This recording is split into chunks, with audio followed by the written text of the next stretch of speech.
বিসমিল্লাহির রহমানির রহিম। প্রিয় দেশবাসী, আসসালামু আলাইকুম।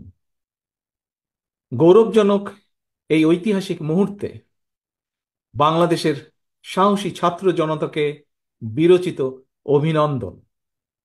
হাজারো শহীদের প্রাণের বিনিময় জনতার ঐতিহাসিক এই বিপ্লবের মধ্যে দিয়ে গণহত্যাকারী খুনি হাসিনার পতন হয়েছে, রাহু মুক্ত হয়েছে আমাদের প্রিয় বাংলাদেশ।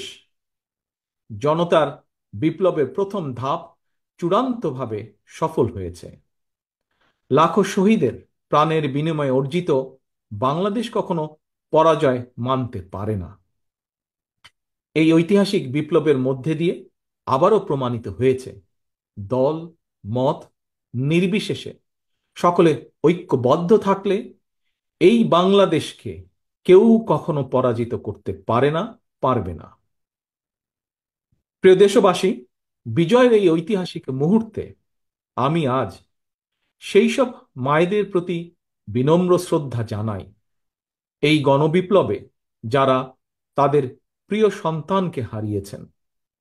এভাবে গত 15 বছরে ফ্যাসিবাদী শাসনকালে অনেক সন্তান তার প্রিয়তম পিতাকে হারিয়েছেন, অনেক স্ত্রী প্রিয়তম স্বামী হারিয়েছেন। গুম খুন অপহরণ করে অসংখ্য মায়ের বুক খালি করে দেওয়া হয়েছে।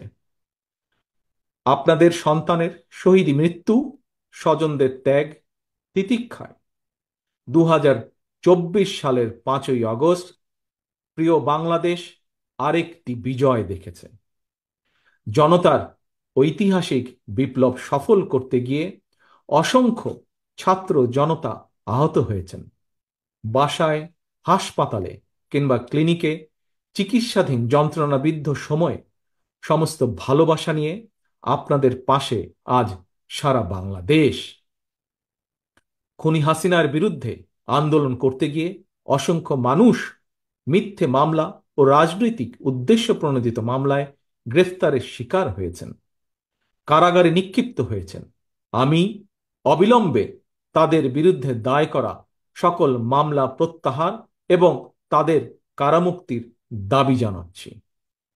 একই সঙ্গে ছাত্রছাত্রীরা যাতে আবার স্বাভাবিকভাবে হলে, হোস্টেলে, ক্লাসে ফিরতে পারেন এবং পরীক্ষায় অংশ নিতে পারেন, আশা করি সেই পদক্ষেপ দ্রুত গ্রহণ করা হবে।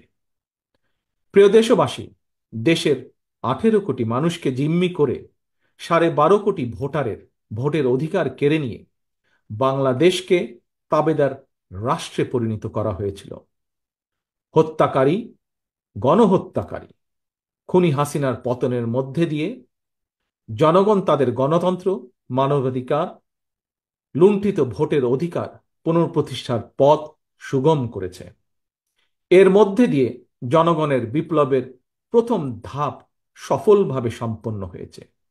এরপর একটি অবাধ সুষ্ঠু নির্বাচনের মধ্য দিয়ে যেদিন দেশের 12 কোটি ভোটার নিরাপদে নিশ্চিন্তে ভোট দিয়ে জনগণের কাছে জবাবদিহিমূলক সরকার প্রতিষ্ঠা করতে পারবে, রাষ্ট্র, সরকার, শাসন প্রশাসনে মুক্তিযুদ্ধের মূল মন্ত্র সাম্য, মানবিক মর্যাদা প্রতিষ্ঠিত করতে পারবে, সর্বোপরি একটি গণতান্ত্রিক বৈষম্যহীন রাষ্ট্র সমাজ গড়তে পারবে, তখনই জনতার ঐতিহাসিক বিপ্লবের চূড়ান্ত সফলতা আসবে।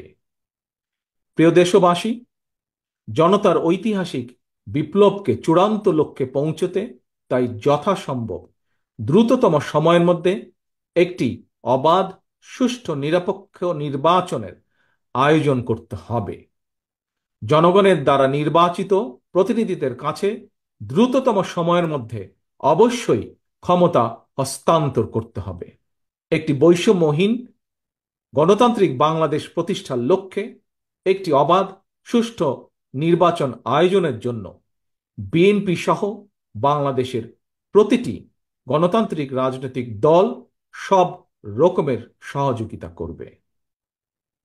প্রিয় দেশবাসী, এবার আমি আপনাদের কাছে একটি বিনীত আহ্বান রাখতে চাই। বিজয়ীর কাছে পরাজিতরা নিরাপদ থাকলে বিজয়ের আনন্দ মহিমান্বিত হয়। সুতরাং বিজয়ের এই আনন্দঘন সময়ে রাহুমুক্তির এই ঐতিহাসিক মুহূর্ত শান্তভাবে উদযাপন করুন। অনুগ্রহ করে কেউ প্রতিশোধ কিংবা প্রতিহিংসা পরায়ণ হবেন না। কেউ নিজের হাতে দয়া করে আইন তুলে নেবেন না। অর্জিত বিজয় যাতে লক্ষ্যচ্যুত না হয় সে ব্যাপারে জনগণকে সতর্ক দৃষ্টি রাখতে হবে। 52, 71 কিংবা 90-এর মতন ছাত্র জনতা আবারও একটি বিজয়ের ইতিহাস রচনা করেছে। প্রিয় দেশবাসী, আবারও আপনাদের সকলকে বিরচিত অভিনন্দন। আল্লাহ হাফেজ। বাংলাদেশ জিন্দাবাদ। বাংলাদেশ জাতীয়তাবাদী দল জিন্দাবাদ।